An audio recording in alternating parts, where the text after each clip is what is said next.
Hello, friends. Welcome inside, at least for me, Ben Garrett. The Riverland Roofing Studios. Riverland Roofing for all your roofing needs. 662-644-4297. The hat I'm wearing, the little house up top right back here as I throw things around. It's Talk of Champions, powered by Riverland Roofing and so many more. Thank y'all for coming in. He's Brad Logan. I'm Ben Garrett, the Ole Miss Spirit, OleMissSpirit.com. And affiliate of On 3, that QR code right above Brad's head is for the Ole Miss Spirit. If you're a new member and scan that QR code today, you can join and try us out for $1. 5 days, $1. Then it switches to an annual sub. We'd love to have you at the Ole Miss Spirit, OleMissSpirit.com, affiliate of On 3, because it is the all season for football, but Ole Miss things are happening, including a busy weekend for Ole Miss this weekend. Bradley, how you doing, buddy? I'm doing well. Excited to pass along some news to everybody. Game Day Haircuts of Oxford, a new proud sponsor here on the Talk of Champions Network. They specialize in men's and boys' haircuts, including fades, designs, beard trims, with options to walk in or online. Just go to Game Day Haircuts of Oxford. I'll get you that direct website here in just a moment. But the best thing to do is use their app, and then that way you can book everything online. They're open today, closed at 6 o'clock. Give them a call, 662-380-5658. That's Game Day Haircuts of Oxford, a new sponsor here on the Talk of Champions. Of course, we've got all of our sponsors that are still with us, and we're grateful for them. So exciting times as we barrel towards spring football. But before we get there, plenty of hoops to talk about, and then plenty of baseball to talk about as well. Rebels took 2 on the chin over in Houston. We'll have Brad Henderson of the Ole Miss Radio Network. Does a great job as a color analyst alongside David Kellum, who DK now in a full-time role with baseball as Gary Darby has taken over the duties of play-by-play for men's basketball. So that means David's doing every single baseball game, and I really enjoyed the call from over in Houston. I specifically want to ask Brad about this being the end of the game, specifically that loss against Coastal Carolina, the way the Rebels just essentially didn't show up. And we'll get into it with Brad in just a little bit. But ask him what happened, because it was a situation to where Ole Miss had Will Libbert, the starting pitcher, walked 1, walked 2, walked 3, left him in the game, and then we'll talk with Brad about the decision processes, mainly what Coach Bianco said at the end of the game. And so we'll get into all of that. So a loaded show here today. Absolutely. Got Brad Henderson, the analyst for the Ole Miss Radio Network, like Brad said, coming up here shortly. Going to touch on some NFL Combine results. Also, Ole Miss football, Pete Golding has made a hire to his staff. If you missed it over the weekend, Patrick Toney, who we first reported the Ole Miss Spirit, was joining the staff like back in December. He only lasted about 3 months with your Ole Miss Rebels before returning to the NFL. He was the, or at least his title was, defensive coordinator for Ole Miss. I think Pete was always planning to call the plays, but had to make another hire to replace the departed Patrick Toney. Seems like he's done so with Lanier Gothey, number 2 himself, the former Ole Miss linebacker. He's coming back. Now, here's the thing. Ole Miss already has, with Kitchens and, man, I'm forgetting the other one. It already has inside and outside linebacker coaches. So Pete was the defense coordinator, linebackers coach for Lane for 3 years, then took over the head coach job, continued to call plays, continued to be the main principal play caller for Ole Miss. And now he will continue to hold those duties, but I don't know if Lanier, who played linebacker at Ole Miss, will be playing or will be coaching linebackers at Ole Miss, or he's got pass rush specialty that's something he's coached before. He's pass rushers and other positions as well. But what do you think about Lanier Gothey returning home to rejoin Ole Miss and to join Pete Golding's staff? There he is again. Lanier coming from Atlanta Falcons. I'm kind of the fold to where loyalty matters, and I know that's kind of going by the wayside with the new world of NIL and rev share and all that. But I still believe that players that played at particular schools, regardless of whatever school that is, they have a little different motor when it comes to either recruiting or coaching on the field. I promise you, and I don't mind saying this, I've talked to Michael Spurlock a lot. I have no doubt that coming back to coach at Ole Miss means more to him than going to coach it somewhere else. And I don't think Michael would mind me saying that. Like I said, I haven't spoken to Lanier Gothey, but I'm going to guess that Gothey, who is a great linebacker from Ole Miss, as you pointed out a little bit ago, would have a little different motor when it comes to coming back to coach at Ole Miss. I know Javon Patterson, who oversees so many of the former players that come back.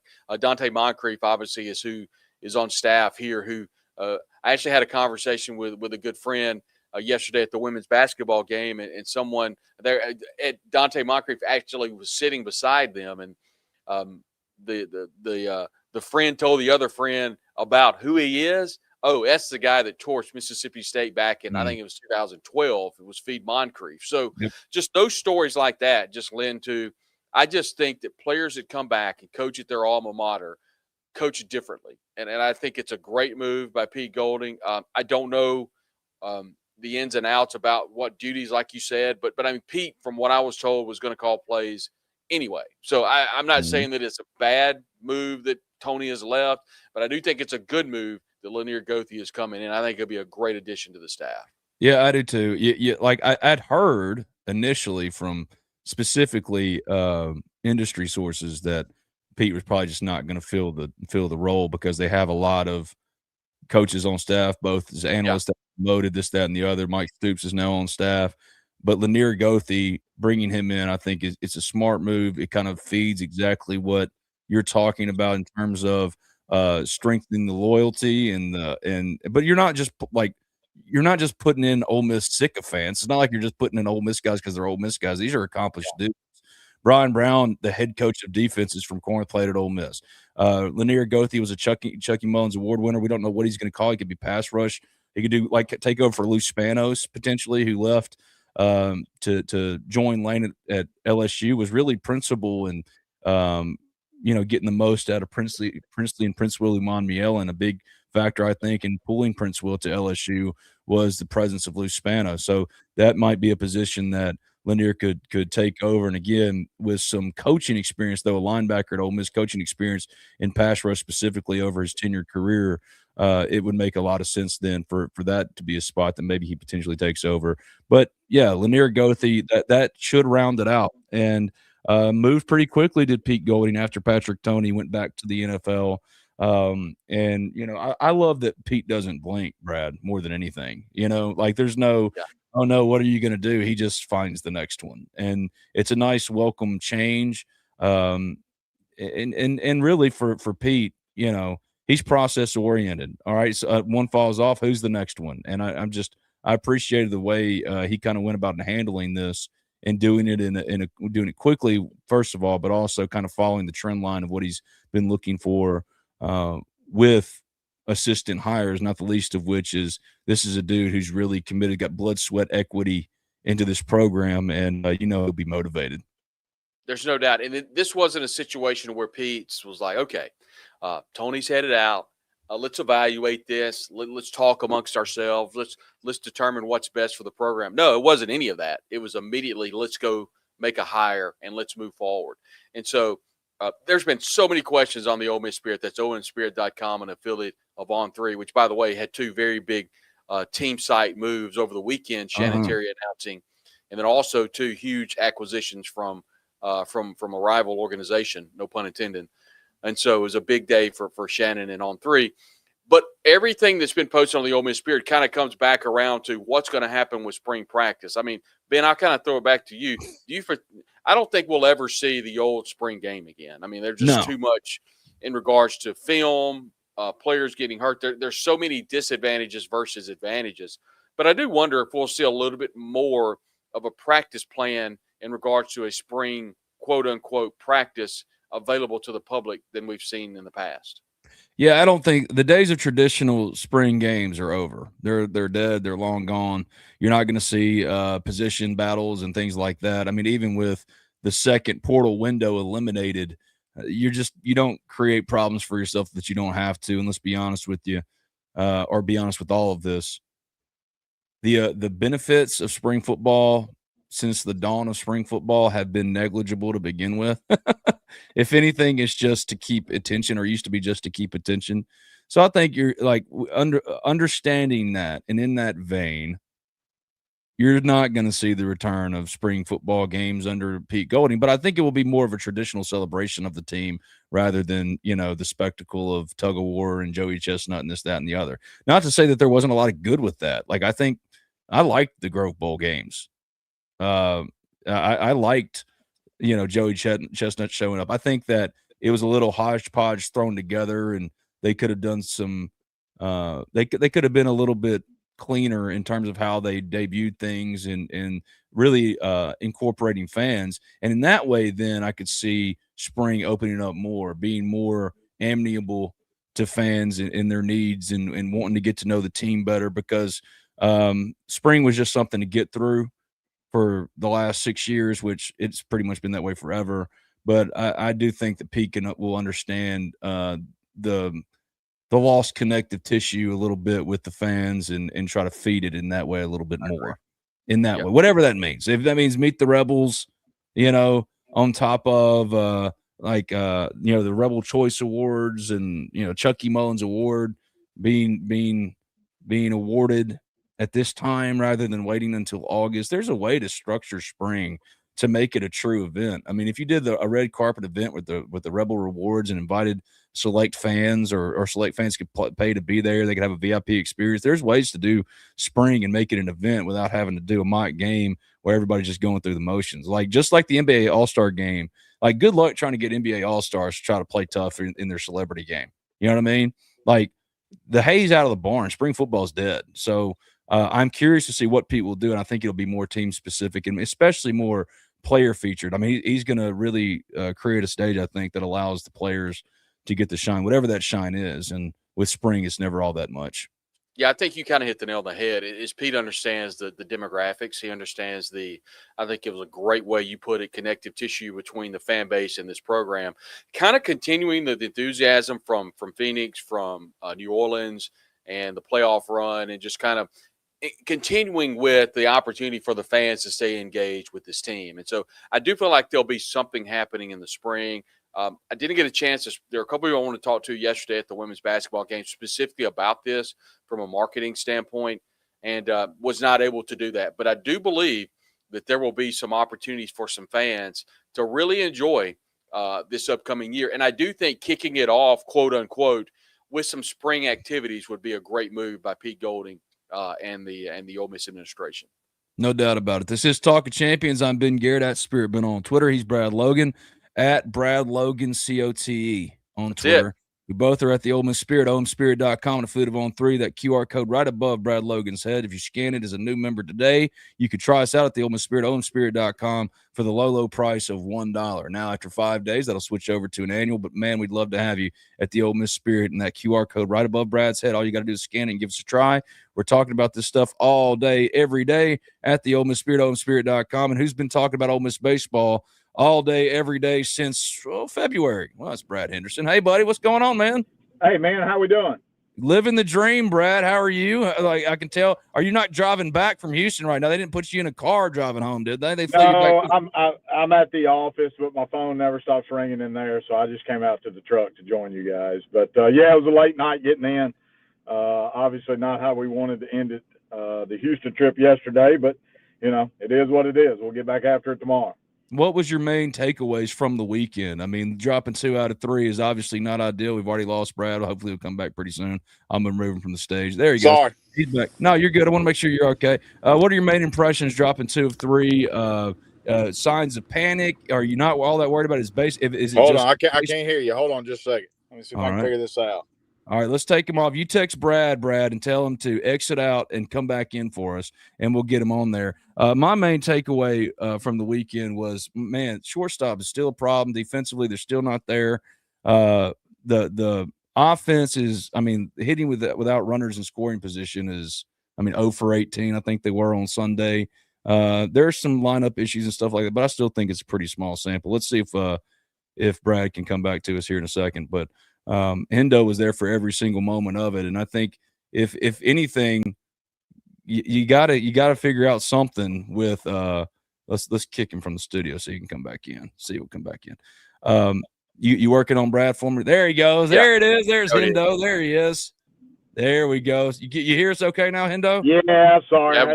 Somebody beeped in and it messed me up. Sorry about that. That's all right. Tell me, what are your biggest takeaways from the weekend? For me, it was lack of situational hitting, of course, but shortstop, you still got some issues, especially defensively. And but I don't want to put any words in your mouth. You were there for all 3 games. You saw every pitch. What are your main takeaways? Yeah, I mean, obviously we didn't hit with runners in scoring position, and ultimately that cost us really more on game 1 against Baylor than it did yesterday. And like you said, I still think there's a couple positions that are quote unquote open. One being the corner outfield position, and then we probably need to shore some things up at short. But overall, I thought we played pretty good on Friday. And the way it happened, it just went so fast with Hudson Calhoun, walk, double homer, and then you look up and you're behind a run. We were cruising. Hunter finally settled in, and Calhoun was dominating. And then they got us in extras. So I thought that was a good learning tool to be on the road in a tight game. We didn't come out on the good end of it, but obviously you can learn from it. And then yesterday was just disappointing. Didn't play well in any facet of the game, and they just kind of small balled us. And once they got in their rhythm and their game plan, we didn't really know how to react, and that was disappointing. That was the first time all season I thought we just didn't play well enough to win a game. And obviously Coach was pretty upset after the game, rightfully so. So you hope they right the ship and get headed in the right direction tomorrow. Well, one thing that stuck out, obviously, and you're seeing it if you're watching on YouTube here on Talk of Champions, Cade Townsend on Saturday, man, he looks like he's taking a year 2 step, Hendo. I mean, this looks like Gunnar Hoagland in year 2, Ron Ross in year 2, and it's a small sample. They've just gotten started here, but he's been incredibly impressive. And while Luke dropping 2 of 3 is not ideal, I think in Will Libert's Sunday start, it wasn't what you necessarily wanted, but the pitching depth and what it could be as they get this thing really rolling along here, I think Cade Townsend specifically, his emergence is something that Ole Miss should be insanely excited about. Yeah, I mean, I was telling the guy I work with, it's truly 1A, 1B, Friday to Saturday, and that's scary. I had a chance to talk with Cade during BP on Thursday when we were in Houston getting to practice there, and man, he is mature beyond his years. I just got to visit with him about different pitches and what he likes to throw, and he said, I can run it up there if I need to, 94, 96, 97. He said, but guys at this level hit that, and I've got to be able to shape pitches. And it was almost like I was talking to a major league veteran, on how he scouts hitters and watches video and plays to his strengths. And it was remarkable, really, coming from a guy that's just in his second year of college baseball.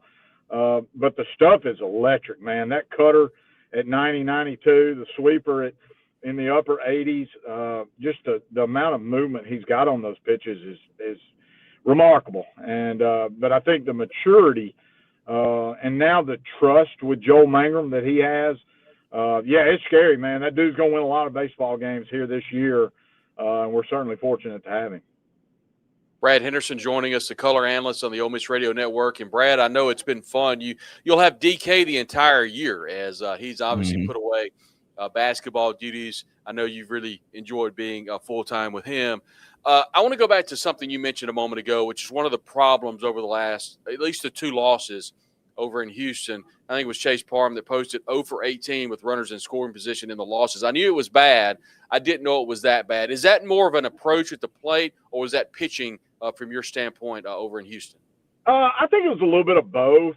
I think yesterday, of course, we get the big homer from Decker. And then once they kind of came back and answered that with some small ball, to me, it looked like we started to press. And when you press, it kind of gets contagious. And then, we try and hit the long ball, and we're going to live or die by it. I mean, that's just what we do. We hit 6 or 7 this weekend.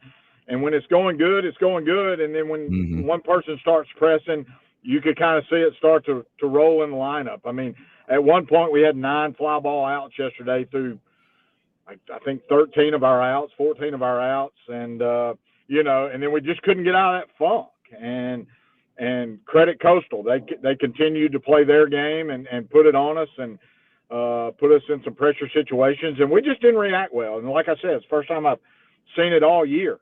But I also think games like that are good for you. I mean, nobody wants to lose, and nobody wants to lose the way we did, but it gives you something to go back and work on at practice. The the bunts. We just made poor throws to first base on sacrifice bunts. And so it's just things we've got to work on. And like I said, I thought Friday was a terrific baseball game, and we just didn't get it done there in the 10th when we had the leadoff runner on second, or the placed runner at second. And I know people get tired of hearing it, but that is baseball.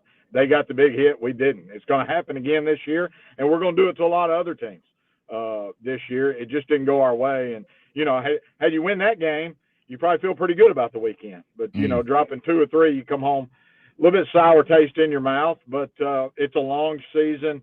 They're still trying to figure a few things out, you know, where we're going to go on the back end of the bullpens and stuff like that. But there's a lot of teams doing that right now. I've got a question specifically, Brad, about shortstop and just defense in general. What's your read on shortstop? It's not settled. Braden has had some defensive struggles to start. I mean, offensively, he's limited. Owen Pano is the former top prospect, man, and he hadn't gotten a lot of run to start. You could maybe see a little bit more coming up, especially as they try to figure that out. But what do you make of shortstop and just team-wide defense? It's been a problem for him for a couple years now, just consistently. What do you think about what you saw this weekend and maybe how they can turn that piece around? Yeah, I think Owen will get his chances again. I think it's a confidence thing, right? And we talk about it being contagious. Well, defense is contagious as well. And I think he's just, if he could get 3 or 4 ground balls, you know, and just make 3 or 4 routine plays, I think the sky's the limit. You watch him take infield, you watch him take ground balls during BP. He's a big league shortstop, man. And I think guys are born with that. You know, your Errol Robinsons, your Gonzos, your Kessingers, they just have that look to them. And he certainly got it. But when the lights have flipped on, that guy leaves or hasn't been present. But I think it's in there. As far as Braden goes, you know, the thing about it is, if you go back and count them up, and he's got several errors, they're all throwing, you know, throwing the ball at second base. You know, we throw it into right field a couple times. You know, very rarely has he kicked the ball at short. You know, you think back to last weekend, he made a great diving play in the 6-hole against Missouri State, and he throws the ball away at third, you know. And that can get in your head too. But, yeah, they're going to have to figure it out, because if you're not solid up the middle, meaning behind the plate at shortstop and in center field, it can be a long year, you know. And so they're going to continue to find ways to try and put the best 9 out there defensively. And you hope they figure that out sooner than later, because clearly it's been an issue, and we've got to get it resolved if we want to get to where we ultimately want to get to. Hey, Brad, following the game, I thought it was a great interview you had with Coach Bianco, and it's a little bit different tone by Coach, specifically early in the year. I think Ben made a great point. It's early. Rebels are 10-2, but you would have loved to have gotten 2 on the road in Houston. The question I'm paraphrasing here was, well, you kind of turned the page to Tuesday, Memphis, 5 home games. And I thought the answer was interesting. Brad, I'd love your thoughts when he came back and said, well, we'll get to Tuesday when we get there. Normal answers are, that's baseball, it's early. That wasn't any of that from Mike on yesterday. It was all about, we played really bad, and we've got to figure out a way to fix this. Yeah, and I actually liked the answer, right? It wasn't coach speak, and he even used the word crappy, and there's really not a better way to describe it, right? I mean, we just played poorly. And as a head coach, his staff, you go out there and try to give your team the best chance to win, and they didn't do that yesterday, you know. And I think it was for the first time this season, he kind of had to have that heart-to-heart with them, which you go through during the season when you don't play well, to try and get a reaction, get a response, because I think they were as shocked as everybody else by the performance. And that's not the culture he's brought to Ole Miss. That's typically not how we play, but it's how we played yesterday. And so whatever he said in that huddle probably got the attention of those 38 guys that made the trip this weekend, and rightfully so. So, you know, you hope you get it out of the way, and now they were reminded of the expectations when they put that uniform on. You only get to do it so long. And I think sometimes kids take that for granted because they're in the kind of what I thought was the prime of their careers, and they just laid an egg yesterday. So hopefully the post-game remarks from him, you know, obviously leave an impression and they move forward.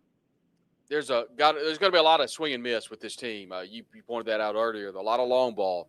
But if you look at this team offensively right now, Brad, Colin Reuter and Tristan Becerra, Will Furness, Judd Udemark, Dom Decker, those names, and they've had a really good year so far early for this team. Yeah, I mean, they've carried us offensively, and it's a scary lineup, especially when you know, if you can get Fed going, who had a couple hits yesterday, you can get him going on the back end of that lineup, and whoever shakes out at shortstop. But yeah, Becerra and Reuter, they knew we were going to hit. I don't know that they knew they were going to come out this fast out of the gates, and that's been a joy to watch. But yeah, we're going to swing and miss some, and kind of like yesterday, when we're doing that and we're not getting the other quality at bats. I think Coach V told me last night, it's the first time all year they have this thing called quads, right? Quality at bats. You know, you may not get a hit, but if you barrel one up or you move runners, you get a quad. And it was the first time all season that they hadn't had 3 quads in a row in a game, which means we didn't put together good at bats back to back to back. So you want to see that crank back up, but it's a scary lineup. And now that Decker's showing you some pop, you know, really 1 through 9, anybody hit the ball out of the yard. Dom Decker came into this year. He hadn't hit a home run. Now he's hit 3 in the first couple of weeks, man. I mean, like, there's a lot of good to like, even though the results were disappointing. I was bullish going into the weekend. We knew it was going to be a tough weekend, even though you would have thought, I mean, they had an opportunity to take 2 or 3. But there are some good things and positive things that let you think, like, moving forward over the course of a season and not with a small sample window, that this could be a really good baseball team. Even if you fall out of the top 25 of D1 baseball, who just doesn't like you for some reason. I still look at this team, and that, with warts and all, looks like a contender for the College World Series in Omaha. I mean, I don't think that really dampened, even though this weekend wasn't what it needed to be. Yeah, no, I mean, I think when you see the depth on the mound, and you certainly hope yesterday's Will Libbert performance was just kind of just a bad outing, right? Which everybody's going to have one. But man, you run Hunter, and then on the backside Calhoun and whoever you want to close it, and then you do the same with Cade, and then Rabe, and then Libbert. Man, it's scary, and that's what wins in this league. And you know, you think back to 22. I don't think we were as deep in 22 as we are this year. Now, they've got to perform this year, but you go back to 22, and really it was DeLucia, Elliott, and Mallets that just toted the note. I mean, it was kind of all 3 of those guys, and then, you know, maybe bring in your closer. But, I mean, I truly think in the league we're going to go 8, 9, 10 deep and not really fall off once you take the starters out. But it was interesting. I had a chance to visit with Coach B, and it's the little things that win baseball games. And you go back to Hunter on Friday, he throws 30 pitches the first inning. He gets out of it, right? But he basically threw 2 innings worth of baseball, right? So instead of stretching him out to 6 or 7 innings, now you got to shut him down after 5 or 6, you know, but it's going to be scary if he can figure that first inning out. And now he goes maybe 7 or 8, and then you only have to use Calhoun for an inning. So, you know, there's a lot of good in that staff that I think is going to get better. And I think Cade's going to continue to get better, which is kind of scary as well, just considering, you know, he's just 3 starts into his sophomore season. A few more questions here for Brad Henderson. Is the color analyst on the Ole Miss Radio Network. He had the call over in Houston as the Rebels go 1-2 in the Houston Classic over there in Texas. We have not talked about Landon Koenig and the closers. Brad, what are your thoughts on where Ole Miss is right now from a closing standpoint on the mound? Yeah, I think you're gonna see it come down to Koenig, Waters, and J.P. Robertson, who you saw yesterday. And I think what they're looking for is somebody. All 3 of those guys are strike throwers, so you get that part out of the way. I think the biggest. I think what they're looking for the most is who can produce the most swing and miss, right? Because there's going to be times when we bring all 3 of those guys in the 8th inning with the runners on 2nd, 3rd, 2 outs or 1 out. Who can get that punch out and ground ball to get you off the field, and then let the 9th inning play out? So, you know, I think it's more about who can it's more about the strikeout, really, is who can produce that. They're all going to fill up the zone, but who's got the most swing and miss in the most crucial times? I think that'll determine it when it's all said and done. And then whoever's not doing that and just filling up the zone and just kind of more pitching to contact, I think you're going to see more in that late relief role rather than that closer role. One final question for Brad Henderson here today. Brad, thank you so much for joining us. It's been great talking moments baseball. Man. Over the next 5 games, obviously you'd like to win all 5 of them. What are you personally going to be looking for over the next 5 games on this big homestand for Ole Miss? What are you going to be looking for to see what this team needs to do moving forward? Well, I think we've talked about it. Number one, the couple of defensive spots, whether that's Pasella in right field or Golding in right field or Sermon's finding his way in the line, and they'll still do some of the matchup stuff as far as left on right, right on left matchups with the opposing pitcher, and then the shortstop position. Obviously, to me, that's the most glaring. I think to all your listeners who tweet and everything else, that's probably their most glaring. I don't think any of us are blind to the fact when we get on Twitter what you guys see on the TV is the same thing we see from the radio booth. It's the same thing the staff sees from the dugout. I don't think it's any hidden mystery or question. So they got 5 games to, hopefully shore that up, because you kind of want to know who you're running out there when you head to Austin here in 2 weeks, right? You don't want to be guessing at that point. And so you got 5 games to do it. There's going to be a lot of at-bats in there. I think you're going to see some different lineups, especially in those 2 positions, and we'll just see how it plays out. He's Brad Henderson, is the color analyst of the Ole Miss Radio Network alongside David Kellum, voice of the Rebels. And Brad was there for every pitch, and we look forward to talking with you later on this season. Brad, thanks very much for jumping on. Yeah, Ben, Brad, appreciate you having me, guys. Thank you, Hendo. You're the best, man. All right, man. Have a great week. Oh, Brad Henderson, he's awesome, dude. He's absolutely awesome. He got to see every single pitch for Ole Miss this weekend, losing 2 of 3 in Houston. The tournament that they played got Coastal Carolina, Ohio State, and Baylor. You would like to see more, and there's some things that Ole Miss has to clean up. But I would urge patience with Ole Miss fans and not jump out of the boat just because they lost 2 of 3. That was inevitably going to happen. I still think this team is built to win. We'll see. But thank you for setting that up with Brad Henderson.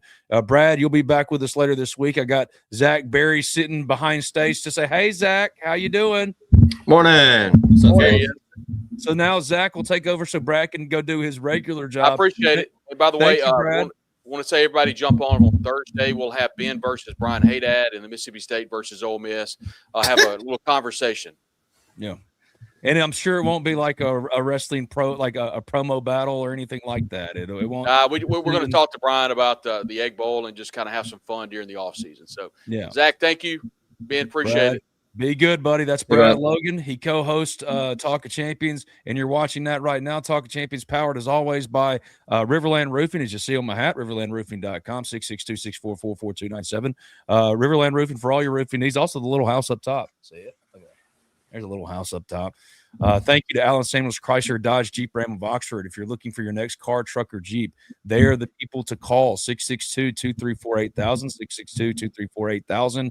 Allen Samuels Chrysler Dodge Jeep Ram of Oxford for all your vehicular needs. AllenSamuelsOxford.com. Hey, Zach, how you doing, buddy? Good morning. How we doing? Good. How was your weekend? Ole Miss baseball lost 2 of 3. The NFL Combine. What were you watching? What did you pay attention to? Man, I'll be honest. I did watch some baseball, but tried to limit the screen time as the weather was just unreal. Attaboy. We had the kids outside. We had the whole gang, the whole neighborhood was outside. It was awesome. Nothing better than a bunch of dads just drinking beer in the street and talking. I love this. Why there's so many cars in the neighborhood driving around. It was perfect weather. It was perfect weather. It was like 45 in the morning in Jackson, Mississippi, because we had soccer all weekend. TFC, Tupelo, New Albany. They don't have travel soccer, so Gracie goes to Tupelo to do it. We went to Jackson this weekend. Wasn't our weekend, but the weather was absolutely perfect, man. Like 45 in the morning. By 10 o'clock, it was 59, 60. It never got too hot. It was just absolutely perfect. Unfortunately, Ole Miss baseball, couldn't allow for the grilling outside to really be truly enjoyed because they lost some games.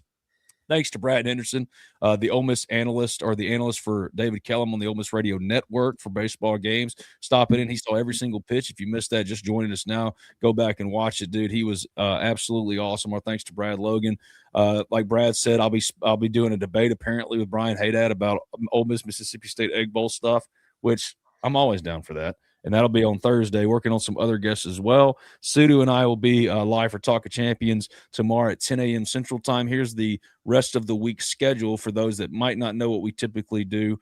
We're every single day, man, during the week. Like, it used to not be like this, but it is every single day of the week. We can do it. We just add somebody else, and I could join. We could do a fatal 4-way, Ben.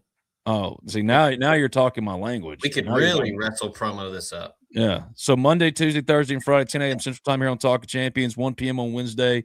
That'll be me and Zach probably. We like to do the Wednesday show. Maybe we'll cook up a good recruiting guest, right? What's happening right now in recruiting? That's the most pressing thing. Because I'm like, could we go get, I don't know, a portal transfer who ain't made it to campus yet? I don't know. I think all of them have made it. I've got some things in the hopper. I've got a lot of guys that are interested. But just getting back on campus, they're going through workouts right now. They're pretty busy, but I do anticipate us getting some current players to come on the show. I had a guest lined up for Friday, but he unfortunately had to push just because of a family personal issue. So, but I do anticipate us getting some guys on to talk in the off season, to talk about year one of Pete Golding, and if it's guys that were on the team last year, we can talk about the playoff run and all that. As far as recruiting goes, I mean, you're seeing just a concerted effort of trying to get these 27s on campus. I think in the next couple weeks, you're going to see a big group of 27s coming in town. Just kind of an inside baseball here for our subscribers and folks that visit OleMissSpirit.com quite a bit. If you go to the top, if you hover over that FB recruiting tab, you go down to visits and you can see who will be or who is scheduled to visit Tuesday this week. We've got Mitchell Turner, the 4-star defensive lineman out of Louisville. And then you've got Dylan Haley, a 3-star athlete out of Cherokee Bluff High School in Georgia, a guy that's really starting to add to his offer sheet. And then, you can see March 15th, 16th, 19th, 20th. You can see the numbers listed next to them. I will say you can pay attention when there's one guy coming. That's typically somebody you need to pay attention to right there. Jaden Aparicio Bailey out of Prattville, Alabama, great high school program. Then you've got Larry Morgan, a fast rising guy out of West Boca. He is someone that is going to continue to add to his offer sheet. And then you've got the big one on March 19th, Easton Royal, Makai Brown. Love all the LSU folks in the mentions about Easton Royal. Look, man, I'm not the one bringing up Ole Miss. It's Easton, so he keeps talking up. Obviously, Frank Wilson, he's tight with him. Patrick Carter, a guy that was instrumental in the playoff run, stepping in when the staff turnover happened. He has a really great relationship with Easton Royal. And then you've got March 20th. You've got Myson Johnson-Cook, who our very own Steve Wiltfong talked with him over the weekend at an event in Indianapolis. He is someone I'm keeping a close eye on, 39th overall player in the country. You've got the typical folks there for an East St. Louis guy with Missouri. Indiana is going to be in the mix. Then you've got Auburn, Miami, Ohio State. He's got a pretty damn good list of offers right now, but he really likes the Ole Miss staff, and the staff has continued to stay in touch with him. And then, you go through March and through May. May 29th is going to be a big one. That's kind of the first run of official visitors coming in. Easton Royals is on May 1st. But then on May 29th, you've got Braylon Calais, you got Miguel Whiteley, Aking Hall, and Sheldon Isaac. That's a pretty solid group right there. 4 blue chip guys there. I think Sheldon Isaac will be a 4-star before it's all said and done. former Ole Miss Rebel Shea Hodge is familiar with Sheldon's game, and he's very, very high on him. He says he's kind of coming into his own as a player. He's still kind of raw, but a guy that just makes plays.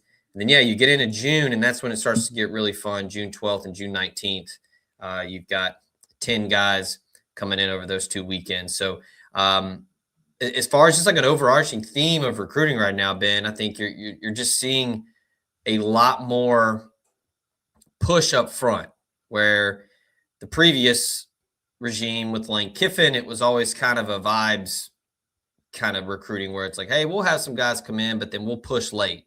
I think right now you're seeing Pete Golding and this staff being aggressive early. I've noticed it over the last couple of years. You've probably noticed it too, Ben, is you chip in on recruiting coverage as it gets close to signing day. A lot of times guys are wanting to get this stuff done before their senior season. They want to just enjoy that last year of high school ball. They want to get focused and try to win a state championship. So a lot of these dudes are wanting to get these decisions out of the way, or at least get like to a top, 3, 4, or 5.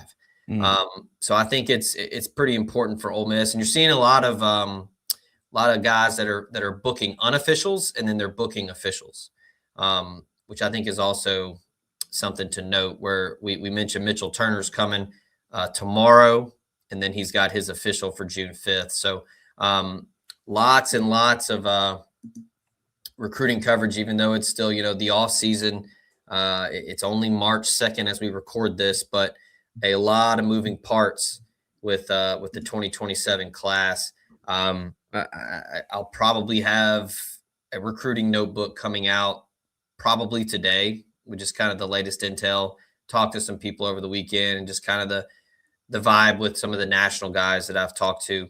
But it's going to be, I think this 27 cycle is going to be very, very different than the last 6 years. And I mean that in a good way, where I think it's going to be a lot more energy up front from the staff, and a pretty emphatic push early. Well, I knew that there were some visits coming up. I was like, Zach, that's the first thing you got to touch on. And before I jump to the NFL draft, Easton Royal, you really buying Ole Miss being able to land Easton Royal, the wide receiver that's committed to Texas? That's the thing. That's the thing is people ask me that. I joked about the LSU folks that, they always want to come in and chime in and say there's no way. Well, first of all, he's committed to Texas. So LSU is acting like he's just in the bag. He's committed to Texas. Mm-hmm. He committed back in November. It was kind of out of the blue. Because with the coaching change at LSU, I think he was wanting to wait and see who LSU hired. He likes Lane Kiffin. Bro, he plays high school ball at Brother Martin. Yeah. He's going to LSU, dude. Brother Martin. Yeah, I mean, I guess he's going to LSU, but I guess he just wanted to commit to Texas first. I don't know. He's got a really good relationship with Steve Sarkisian. He likes Texas. He likes the program, the prestige of playing for the Texas Longhorns. And look, 9 times out of 10, you're probably right, Ben, but some of these kids are different. They want to branch out. They want to go somewhere else. I mean, you mentioned Brother Martin. He's right there in the backyard. Mm-hmm. Sometimes kids just want to go somewhere else. I mean, I'm not saying he's not going to go to LSU or he's not going to take visits. LSU is going to be in it. But again, I'm not putting words in these kids' mouths. I mean, he continues to mention Frank Wilson. He's got a tight relationship, I mentioned, with Patrick Carter. And then, lest we forget, LaDamian Washington, the new wide receivers coach at Ole Miss, is from Shreveport. So there's a lot of ties there. It's kind of I'll believe it when I see it as far as signing with Ole Miss. But as long as he keeps showing up, I mean, the old adage of follow the visits, if he's going to keep listening to Ole Miss and keep coming to check them out, you never know. So, you know what it tells me? That if he ever gets into the portal, Ole Miss will be one of the very first teams I would pay attention to. Yeah. Well, and here's the other thing, too, was he was high on Ole Miss prior to the coaching change. So he was high on Ole Miss when Kiffin was there. And then I was kind of thinking, all right, let's wait and see. Let's see if if the Ole Miss noise drops completely off and it was all Kiffin, but it's not, apparently.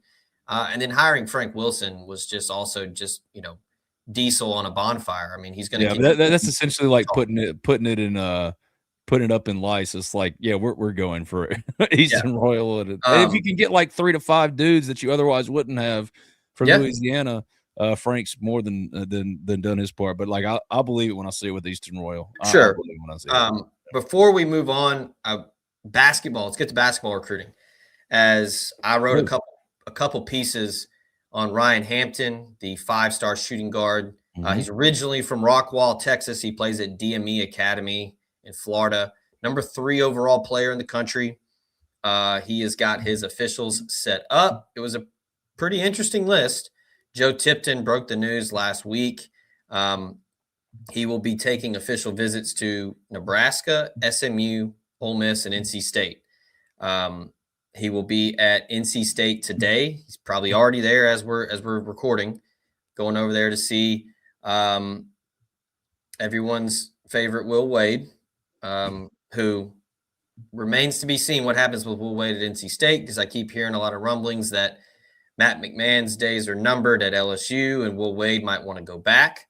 But nevertheless, he's in the triangle. He's in Raleigh right now, and then he's going to be at Ole Miss tomorrow, and then he'll be at SMU on Wednesday, and then he'll be at Nebraska this weekend. So 4 official visits. The SMU tie is his dad played basketball at SMU. But as I wrote, you can read about it. I did several pieces on this and kind of the dynamics of the recruitment. A lot of help from Joe Tipton, a lot of help from Jamie Shaw, where Tipton's got a lot of great intel, and then Shaw has seen him in person. He's got a lot of scouting report breakdowns. The key is he's from Texas. He's got a really good relationship with Al Pinkins. Al Pinkins was there when Chris Beard, obviously, when they went to the national championship game or national runner-up. He knows a lot of people in the state of Texas. That's where Patton Pinkins played his high school ball at Friendship High School. So this is one to keep an eye on. I think people are kind of cautiously optimistic here. I think this is someone that you can build a program around. Now, it remains to be seen how long you can build a program around somebody like Ryan Hampton. I don't know if he's a one and done, but he's certainly going to be someone that's not going to play a lot of college, in my opinion, and others as well. People think that he is going to be someone who will play immediately and then will go play in the NBA. But, it's kind of funny, talking about the weekend, Ben, we mentioned on our show on Friday, who would you build a program around? And I said Patton Pinkins, and by God, if he wasn't listening to the show on Friday, because he went and had himself a career night against Auburn. Ole Miss snaps the 10-game losing streak. Patton goes for 26. So yeah, if you're trying to build a program around Patton Pinkins, you throw somebody in there like Ryan Hampton right next to him, because there are some rumblings he could reclassify to 2026. But talking about Chris Beard and how he's going to approach the offseason and build the 26-27 team, if you're wanting to create some excitement, you want to generate some momentum, some energy, sign somebody like Ryan Hampton, and people are going to immediately be bought back in. I'm not saying people are not buying in on Chris Beard. It's just a rough year. The guy didn't forget how to coach basketball. But I'm very anxious to see how this staff reevaluates and goes about building a roster, because it remains to be seen who will be back, Ben. We don't know for sure. And I'm not gonna speculate on who I think stays, because I don't know. But Patton Pinkins is about the only one that I'm like, yeah, he'll be around. Yeah. Everybody else I could make a case of like, maybe not, Yeah, I mean, and I do think that there is a caveat there where someone might give Al a chance at being a head coach. But yeah, I mean, Patton is just someone, to get Patton and put Ryan Hampton with him. Yeah, hey, maybe that'd be a tall ask, because I don't know if Ryan Hampton's going to go to a G5 or a lower P4 school, but NIL is the name of the game these days, so you never know. But yeah, Ryan Hampton on Tuesday, that's a big official visitor for Ole Miss. And again, people are cautiously optimistic. We'll see what happens after, if he takes the rest of the visits, and you're certainly going to have to wait and see. But nevertheless, it speaks volumes of Chris Beard and the staff to be able to get someone like Ryan Hampton to get on campus when, you're scratching and clawing to snap a 10-game losing streak. So I think that shows you the kind of effect that Beard has on players and recruiting. So that's a big one there. Also, last thing on basketball, they beat Auburn, so they snapped the 10-game losing streak. Pat beat Jenkins Auburn, put up 26. AJ Storr put up 26. AJ Storr won't be here next year. He's a one-and-done guy here. Eduardo Klofke could be. He secured 8 rebounds, one shy of his career best set previously this season against Alabama. It was nice to see James Scott really get in on the action. Yeah, man. very active. Louisville transfer, yeah. Very active. He was. I liked a lot of the movement without the ball. Got to the rim. I thought it was a really good defensive game for Ole Miss, where you blew a huge lead, and mentally that team was thinking, oh, here we go again, blowing a lead late. But no, I fought on the road. I know Auburn's not typical Auburn. This isn't your Bruce Pearl Auburn. This is a Stephen Pearl Auburn. But had no business getting that job. No, I just want to take one quick minute. Stephen Pearl, after Auburn beat up on Ole Miss at home, when Ole Miss was amidst this 3-game winning streak, and then Auburn came to town, if I'm recalling correctly, and that was a swing game, and Ole Miss played poorly and lost. Mm-hmm. And Stephen Pearl afterwards was just awesome. Like, I'd never heard from him. He got this job because he's Bruce's son. He never coached at any other level. But I was like, man, what a good dude. He cares. Like, he was engaging. He just solid dude.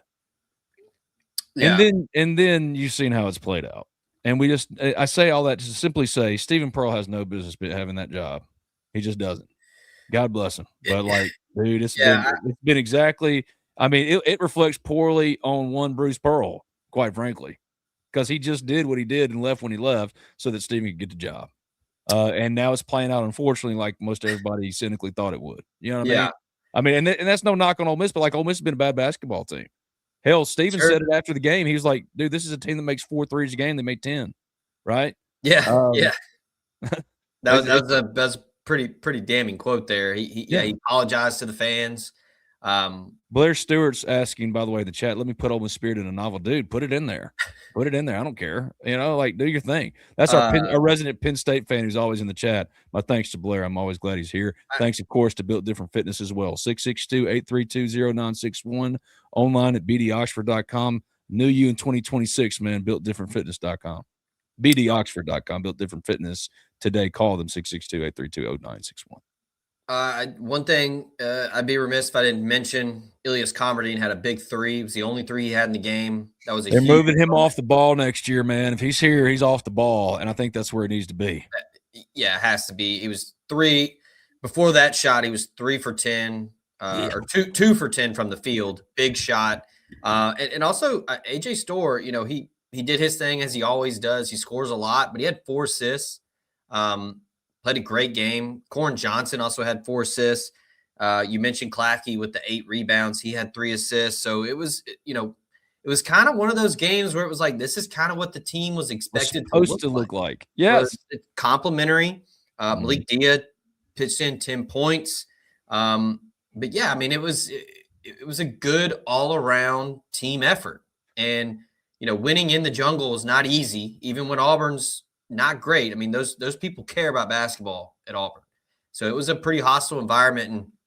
And, kudos to the men's team for fighting off some adversity there and getting that win on the road. Because you got Vandy coming up on Tuesday, and then you got South Carolina. You got back-to-back home games to close it out, and then go to Nashville and just see what happens. But I was going to say I was proud of how they played, but they don't care what I think. But no, it was a good, in the midst of losing 10 in a row, I mean, mentally, you've just got to be frustrated. But, 1 point lead at the half and then score 47 in the second. I mean, great outing for everybody there. I know Beard and that staff kind of exhaled, but you could tell after the game that he was proud of that team for how they responded. Because, look, I don't really think you could you could really fault these dudes if they just packed it in. Because no, well, and that's what that's a why, run in Nashville, the season's over. And that's why I pulled up this story that I wrote about the from last week. Chris Beard went on Rep Talk and essentially, recommitted himself to Ole Miss amidst rumors that Kansas State and Arizona State and others are talking to him, trying to get him at a buy low discount. He said he's committed to being here at Ole Miss, and you kind of roll your eyes at it when you've lost 10 straight games. And he talked about in that same interview how this team, they continue to come to work every day. Like, this isn't a bunch of hired guns who have decided, well, screw it, didn't work out, I got my money, I'm going to leave. He's been impressed with the continued work, with how full the gym has been, how active the weight room has been, how these guys have remained engaged. But it's hard to believe it when the losses are stacking up. To see him give that interview, that recommitment to Ole Miss in a way, which, we'll see if he holds to it, because now it's officially March and those opportunities are going to become real, as in like in your hand offers. We'll see if you hang around. But if you do, to make that statement and then to go have that win and have Patton Pinkins, who's the future of your program, shine in that way, it was a nice little respite and a nice little reminder that Ole Miss basketball can be nationally competitive, as it proved last year, and can be under Chris Beard a team to be reckoned with. But this year just hasn't worked out. So I'm glad you brought that up, man, because basketball, it's been hard. It's been a bad year, but that was nice, man. That was nice to go get that win, because they didn't have any reason to go get it. Honestly, if those kids weren't doing what Chris Beard said they were doing on Thursday about how they stay engaged and stuff, man, they just go down there and lay an egg and no one would have batted an eye. But instead, they fought, they competed, and they beat a team that has no business employing Stephen Pearl as their head coach. God bless the guy. Seems like a swell dude. But come on now. All right, last thing before we get out of here, I wanted to touch on the NFL draft, because DeJon Stribling did that thing. If for anyone that might have missed it, look at DeJon Stribling. Well, let's go to the screen share here. DeJon Stribling ran an impressive 4.3640 at the NFL Combine. This is what it looked like. Here he goes. Takes off. And remember, he's like considered a possession receiver, and an easy 4.39. It was registered officially as a 4.36, and seems to have done a pretty good job for himself as far as the NFL draft and his projections. I saw a projection. I can't remember who exactly it was from, but it was an On3 article that I read it, and he was projected to be a second-round draft pick, which I thought was high and not something I expected. But putting up 4.36 officially, and the production he put up with Ole Miss, and really performing over 3 different schools, Washington, Oklahoma State, and Ole Miss over his college career, to go as a possession guy, was the guy of record, the receiver of record on the last play in the Fiesta Bowl that there was no pass interference called on, which there should have been. He was a consequential player, but the question mark was a straight line speed to go over there and run a 4.36. I thought was really impressive for Strib. Yeah, we talk about it a lot on the show with the portal and how it takes some time for guys to find their feet, whether it's offense or defense. I mean, the game that he, I think when people started to really turn their heads was Georgia. Mm-hmm. When he caught that comeback and shook the defender and then outran 2 guys. That was kind of when I think a lot of people were just kind of, well, okay, all right, yeah, okay. But yeah, great weekend for him. Also great weekend for Diego Pounds. His RAS score, I don't know if you saw this, 950, which RAS, if you're not familiar, it's relative athletic score. It's out of 10. So 950. So that's 77th out of 1,520 offensive tackles from 1987 to 2026. So that's pretty damn good. Yeah, Stribling's RAS score. And Stribling's RAS score was 47th out of like 4,000 wide receivers since 1987. They had legitimately good performances. I don't know how much it affects their draft stock, if at all. But it was nice to see Rebel, because this is kind of an off year. Last year they set a record for draftees. They had 8 draftees in the NFL drafted Ole Miss, led by Walter Dolan Jackson Dart in the first round, right? Trey Harris in the second, on and on and on. Trey Amos. This is a more muted class, but to see Strib, who had such an incredible year for Ole Miss, Diego Pounds, who grew both professionally, spiritually, personally, man, like the player he arrived at, he was not that same player. He's not that same person as the one that left Ole Miss. It's nice to see them get rewarded with strong work at the combine. I don't know what it means for their draft stock, but dude, they're showing up and showing out when they can. And Harrison Wallace, it was more of a muted combine. He ran a 4.540, didn't really test. I think he's probably saving up for Ole Miss Pro Day, but he did himself a lot of favors in the green room. I saw a lot of people that were very complimentary of him on the mic. He was very candid about the Kiffin drama. This is a guy that played in the college football playoff with two teams. He got to the semis with Penn State, got to the semis with Ole Miss. I saw that too, because I went to see, what he ran and how he looked over the weekend. And I saw numerous tweets that were very, very complimentary of him just as a person, which that goes a long way in this interview process for the NFL. A lot of GMs and a lot of scouts care about that and, how you are, off the field and how you are in those types of settings. Harrison Wallace, no surprise to me and no surprise to people that know him, how well he handled himself there. Yeah. And every one of these guys, mostly by Travis May of A to Z Sports, who did a great job of getting almost every single, if not all of the Ole Miss players that participated in the NFL draft or combine draft, NFL draft combine. Speaking of good dudes, man, Travis is good people, man. He works hard. He did a great job. And here, like all of the guys were asked about Lane Kiffin and the drama at the end of last year. Here's what Diego, just like Harrison gave his answer, and Stribling gave his. Here's Diego. Really look into it. I mean, it's a grown man. He got to make a grown decision. He got to do his best for him and his family. Well, I will say inside the building, though, it wasn't no noise about it at all. I mean, us from the team aspect, I didn't hear too much about it. One thing we was just worried about is going 1-0 each year because we was having a great season at the time. We started off. So we have a leadership council. That was all myself. So I just feel like the leadership council is who everybody just stay focused. Also, there's the culture of the team. We don't really stress about it. I mean, we see it all in the media, but who cares? We got practice in the morning. So it's just like that. Dude, I love that answer, man. I love that answer, dude. They didn't care about it. They didn't blink. And it sounds like coach speak. Daquan Wright. Yeah, Jerry. I don't know if Daquan – I didn't see Daquan's numbers, how much he did. But and thank you, Ole Miss fan 1988824. I think Daquan Wright, Jerry Logan, is going to be of this group that's going to get drafted this year. I think Stribling's going to hang in for 10 years, but I think Daquan Wright could have a career, multi-year career push, certainly get to that second contract to where you get that tenure, that retirement. You know what I mean? I think Daquan could push for that too, because he's just got the skill set for it. But again, thank you, Ole Miss fan 1988824. This has been a really good show. Ben and Brad and Zach and Brad Henderson, man, it's been a full one.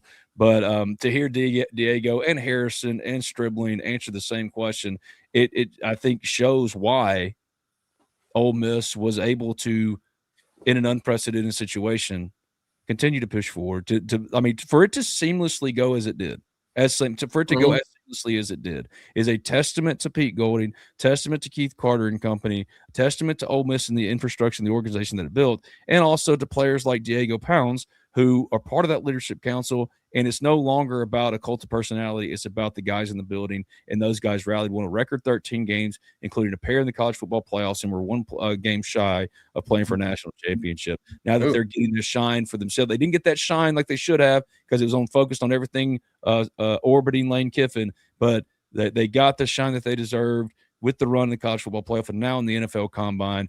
I wish the absolute best for those guys. Diego Pounds is just a tremendous human being. And, I look forward to seeing what he does in the NFL. And it was just really cool to see them represented, Ole Miss represent those players representing Ole Miss so well on one of the NFL's pre-draft process's biggest stage. Yeah, good. I do appreciate the living color reference there with cult of personality. Cult of person, or the CM Punk reference is what I call it. Cult of personality, but yes, great song. Yeah, and it also speaks volumes of the staff. a lot of support staff, I think deserve shout outs with how just keeping the locker room. You know, they said it a lot, and I know people were like, "Oh, of course they're going to say that," but you know, they were keeping the main thing, and you know, just go 1-0 this week. But I mean, those types of things, they just didn't care. They were just like either shit or get off the pot. You know, it was like Trinidad said it, Kiwan said it. Like a lot of guys are like, "We just want to play ball. Mm-hmm. We just want to play ball," and like they didn't care. So, yeah, it may not be the 8 draft picks like it was last year, but I think these guys that are competing in the combine and some of the guys that will be at the pro day, I think are going to surprise a lot of people and play in the NFL. Because yeah, we've got somebody in the chat talking about Daquan Wright might be the best player for Ole Miss. I think his skill set is perfect for this type of NFL. This era. Stay healthy. That's it, man. Yeah, that kid's got the whole makeup. Diego, like for a modern NFL offensive lineman, I think Diego is gonna hang around a lot longer than many anticipate. Like if it works for Diego, he has the Bradley Sowell career of an 8-year NFL veteran who's always on a roster and always making starts and always a plug and play guy, a glue guy at the back end of a 52-man roster. Yeah, I mean, like I could see that for him 100%. Diego, with how far he came as a player and as a person. At Ole Miss, man. I mean, that's the dude that blocked for the blind side of Drake May back in North Carolina. You know what I mean? This guy's been through it. You're getting a player who's he might be tapped out on what he's going to be as a player. But dude, what a solid ass player he can be. And man, just to see those guys on the biggest stage and to see, I remember when they came in, I remember Diego sat down with me and Jared Ivey for the Ivy League, one of the very first Ivy Leagues over at Riverland Roofing, and introduced him to Ole Miss fans for the first time and how funny he was and how thoughtful he was and how excited he was to be here. It's just the passage of time stops for no one, and we keep pushing forward both here at Talk of Champions, at Ole Miss, everywhere you go. And these players do too. So you like to see good people rewarded with good things. So to see Diego and Dejon Stribling, I think the world of Dejon Stribling. I really do. I think he's an absolutely dynamic football player. But in terms of a 1-year impact, find me one that's had much more of a better 1-year impact than him. Of course, you're going to say Walter Nolan, and I'm not going to argue with you. Chris Paul, Trey Amos, but like he should be considered amongst that collection of guys. So wanted to give them a little shine for the NFL draft. This has been Talk of Champions. I'm Ben Garrett at Spirit Ben on Twitter. He's Zach Berry at Zach_Berry. Our thanks to Brad Logan. Our thanks to Brad Henderson, the analyst for the Ole Miss Radio Network, the Ole Miss Radio Network's Ole Miss baseball broadcast with David Kellum to break down Ole Miss's 1-2 trip to Houston this weekend. Going to be back tomorrow with Sudu. So much to come this week on Talk of Champions. It might be the off season for y'all, but it ain't for us, man. We keep going. There's plenty going on. So thank you for joining us. If you want to, as a new member, scan that QR code on your screen. That is for the Ole Miss Spirit, OMSpirit.com. Affiliate of On 3 new members can try us out for 5 days for $1 before it switches to an annual. We'd love to have you at the Ole Miss Spirit. That's where I'm headed right here now after me and Zach get off. But this has been Talk of Champions. Back again tomorrow at 10 a.m. Thank you, Zachary. Thank you, buddy. Oh, speaking of QR codes, I will have one for Blood Cancer United if you're wanting to donate. I'm having a meeting today with some of the folks on the team. So, yeah, if you are interested, again, it doesn't matter what it is. You can do whatever. Anything helps. We'll have a QR code. I'm going to give you $6 or $7. I just wanted to make a bad 6-7 joke. There you go. Or apparently that's not cool anymore per the older kids. I know. Well, then I've accomplished the goal that I told Gracie I was setting out to do, which is make this stupid joke unfunny. Yep. I've yelled it out in the middle of busy restaurants in front of her. She's going, Daddy, no, you can't say that. That's terrible. It's not even funny. You know, that's what you have to do. Yeah. Yeah. But still now, like I finally caught on and dang, you know what I mean? Like now I finally made it where I can tell decent ones. And even then I've accomplished my goal. I made it unfunny. It never made any sense. But my 13-year-old daughter, Gracie, perfect as she is, thinks I'm dumber than a bag of dicks, man. There's nothing I can say or do to make her think I'm cool. It's just we're in that stage of life now, man. And it's coming for you and your daughter too, Zach. Just letting you know. Oh, yeah. Yeah. You're going to be so uncool. And nothing you say is right. And that's fine. It's fine. Until she tries to tell you how to drive when she's 13 and you've been driving for your entire life. You know what I mean? It's neither here nor there. Bye, Zachary. Thanks, y'all. Appreciate it. It's been Talk Champions. We'll see you tomorrow at 10 a.m. Central Time. It's me and